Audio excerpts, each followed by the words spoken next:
Welcome to the overview tutorial on WaterwayBuilder. In this tutorial, I will demonstrate the basic features of WaterwayBuilder. You can learn more about these features by reading our user's manual or watching subsequent tutorials on this website. After logging into WaterwayBuilder, you'll always find yourself at this opening screen.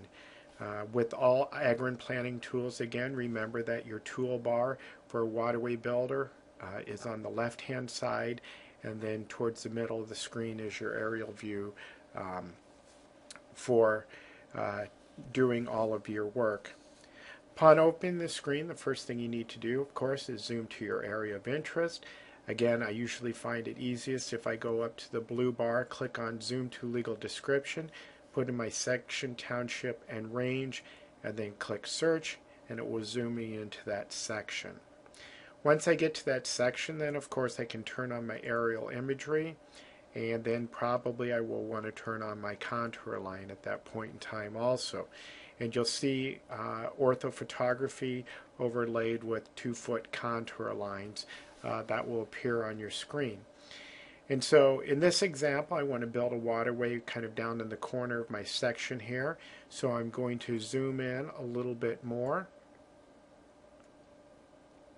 so I can see that area just a little bit better.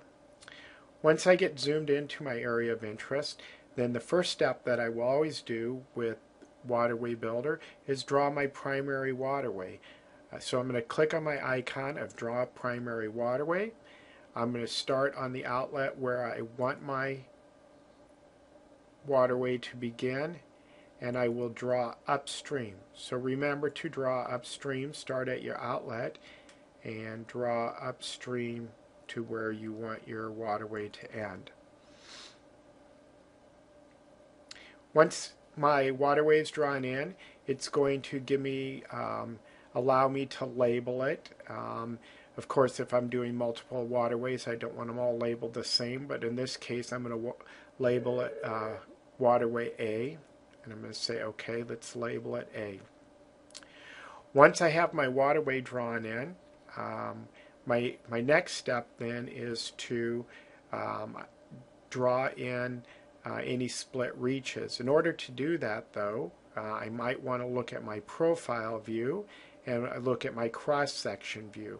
So let's look at the cross-section view first. I'm going to click on my cross-section view, and it will load a box that allows me to look at the different cross-sections of my waterway.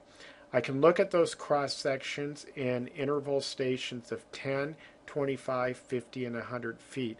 For this case, I'm going to set it at 100 feet. And so as I click on Next, I can go through each interval, and the program will load up the interval for me so I can see the cross-section at every 100-foot interval. Now it takes a second just to load them the first time because it's drawing them in new. But once they're loaded, they are saved, and so if I go back to a previous one, they appear very quickly. So once I get them all loaded, going back and reviewing them certainly is much faster. Okay, so that's the cross-section view. Another really nice feature about the cross-section view is if you want to get elevation shots at this point in time, you can.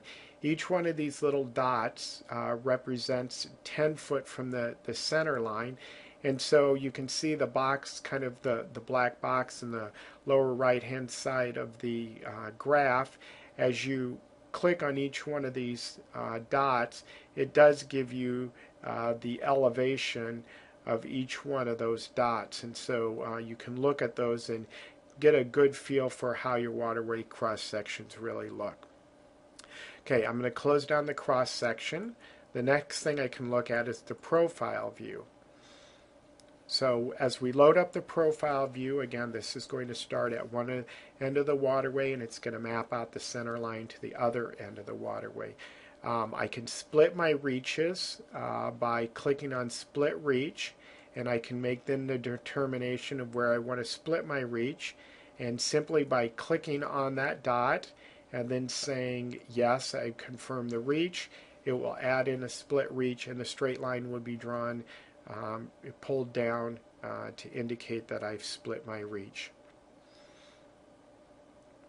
In this case, I probably will want to split my reach two different places. So again, I'm going to click on split reach, and I'm going to go to this location, and I'm going to click. I'll get my yes, no box. I'll say yes. And then again, it will draw in my straight line so it intersects that point and creates another split reach for me.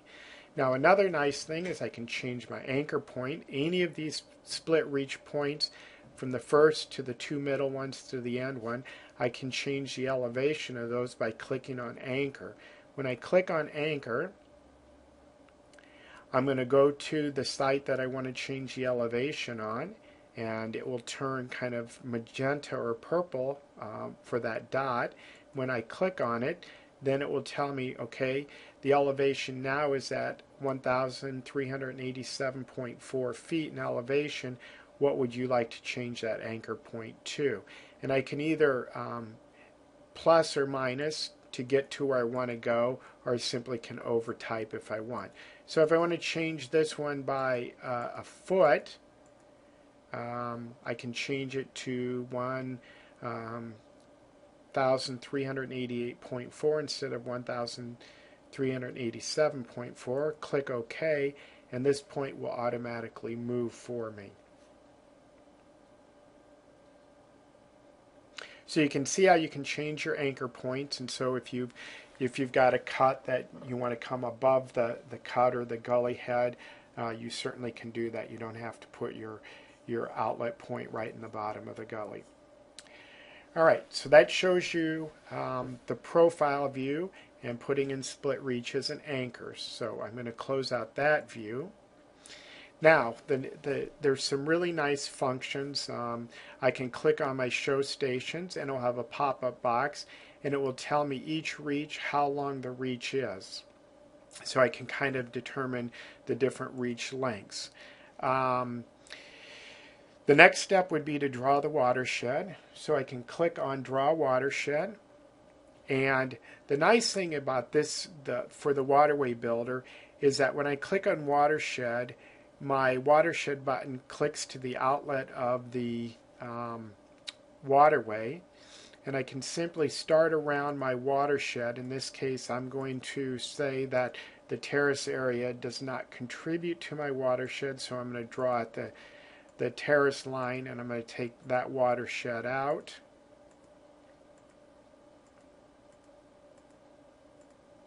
So this becomes my watershed for my primary waterway. Now at this point in time, I can do my runoff curve number, and I can click on my RCN, and it says, do you know what it is or not? I'm going to say I don't know what it is, so I get my normal icons that pop up for my runoff curve number. I'm going to click on Sign Soil Hydrologic Groups, and I'm going to go to my soil survey layer, and it's going to show me that my entire watershed is assigned soil hydrologic groups, so there's nothing I need to do there. Then I need to go to Cut Land Cover. When I click on Cut Land Cover, it will take me back to the aerial photo. And for this, I'm going to turn off my contour lines. And I'm going to look at my watershed and say, well, that's all one land use. I don't need to cut anything up, so I'm going to assign my land cover, and I'm going to assign it as contoured crop residue good. Okay, so I have the information in for my runoff curve number. Now I'm going to turn back on my contour lines so that I can draw in my sub-watersheds and my flow lines. So at this point in time, I have my major watershed drawn in, but obviously at each reach, I want to determine the sub-watershed for that reach. So when I click on sub-watershed, again, my program attaches me to the next reach up from the outlet, and I'm going to simply go back around my watershed that contributes to this point, and you can tell that the watershed that I'm drawing for is the waterway that is located in red, or defined by the red. So this is the watershed for my next point, and then as soon as I double click, the program moves me up to my next reach point. It highlights this section in red for the waterway that I want to draw my watershed on. And I'm going to simply go back around this watershed at this point in time and identifying the watershed for that specific reach. And I'll double click again, and now I have my 3 watersheds drawn in. I have my entire watershed for the bottom reach. I have my upper 2 sub-watersheds for the second reach, then just my upper sub-watershed for the last reach. Once I get that done, then I can click on my Draw Flow Line tool. My Draw Flow Line tool, it connects me right to the outlet. So again, I'm looking for the maximum flow distance in the watershed for my time of concentration, and it's going to be something like this. Now, unlike other agrine planning tools, in WaterwayBuilder, you can only draw one flow line for each watershed. So you have to be a little more careful that you find the maximum flow line for each one of these watersheds. Okay. Once I'm done, all the flow lines, they're cut at the watershed boundary. So I'm measuring from my reach break point or my outlet point to the upper point of my watershed. Okay, I have all my information in now that I need to create my waterway. So I'm going to click on Create Waterway, and the program right now is preparing a table for me for each one of my reaches. And it's giving me the design information that I will use for my reaches. So I have reach A1, A2, A3, and it gives me my slope of reach, my watershed acres, my runoff curve number, my design discharge, my maximum flow length, my average watershed slope.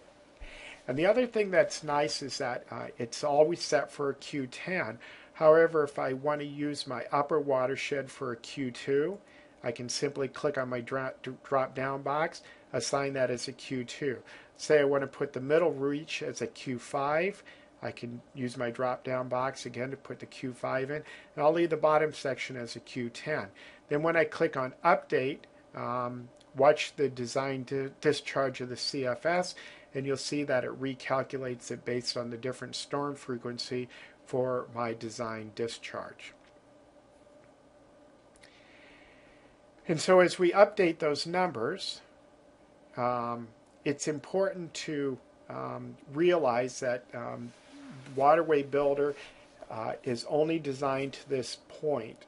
We wanted to push this version of WaterwayBuilder out to you so you could begin to use this in estimating different waterways. We know that most field officers are using several tools to get to this point, and then they'll use maybe the Ohio program or the Missouri program to finish up. But we wanted to push this version of WaterwayBuilder out to you and get it in your hands so that if it does have value to you, you can go ahead and use it. Remember that when you're done with all of our conservation planning tools, that you click on the Log Out button.